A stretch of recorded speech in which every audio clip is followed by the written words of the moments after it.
2023ஆம் ஆண்டு தமிழ்நாட்டில் ஒரு கிராமத்தில் நடந்த உண்மை சம்பவம் இது. காதலின் பெயரில் தொடங்கி வெறியின் பெயரில் முடிந்த இந்த கதை. முருகேசன் ஒரு தலித் இளைஞர். கண்ணகி ஒரு வன்னியர் குடும்பத்து பெண். அவர்கள் கல்லூரியில் நண்பர்களாகி காலம் போக அது காதலாக மாறியது.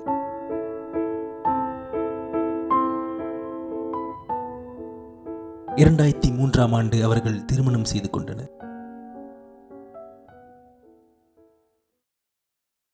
அவர்கள் காதல் குடும்பங்களுக்கு பிடிக்கவில்லை.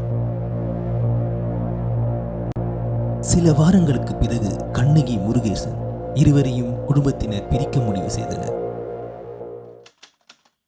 2023ஆம் ஆண்டு ஜூலை 7ஆம் நாள் பின் வீட்டார் இருவரையும் அடித்து கொன்று அங்கே எரித்து சாம்பலாக்கினர்.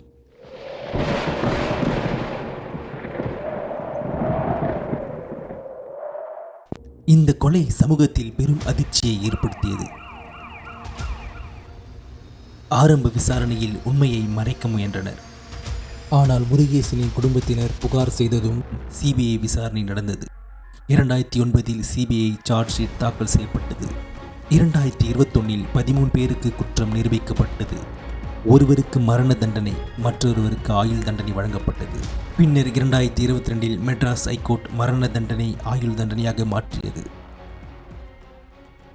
இந்த கதை சொல்லும் செய்தி: சாதி வேறுபாடு, வன்முறை, வெறி மனித வாழ்க்கையை அழிக்க முடியும். மரியாதை, நேசம், மனிதநேயம் காப்பாற்ற வேண்டும். இந்த வீடியோ பிடித்திருந்தால் கருத்துக்களை பதிவிடவும்.